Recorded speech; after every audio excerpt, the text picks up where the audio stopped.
Ketiga tersangka pemerasan dan perampasan uang milik seorang perempuan ditangkap Unit Pidana Umum Polrestabes Palembang. Ketiga tersangka masing-masing Rahmadi, Ilham, dan Andika Saputra, warga Seberang Ulus 1 Palembang.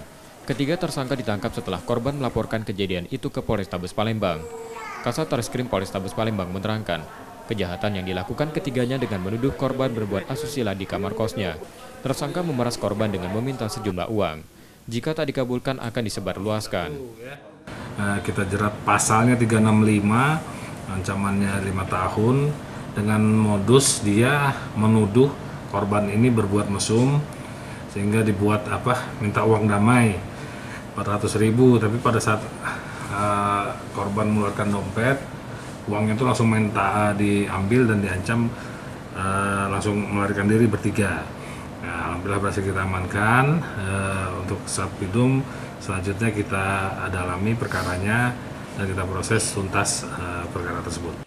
Tiga tersangka kini ditahan di tahanan Polrestabes Palembang dan terancam hukuman 5 tahun penjara. Yudi Kiswanto, Kompas TV, Palembang, Sumatera Selatan.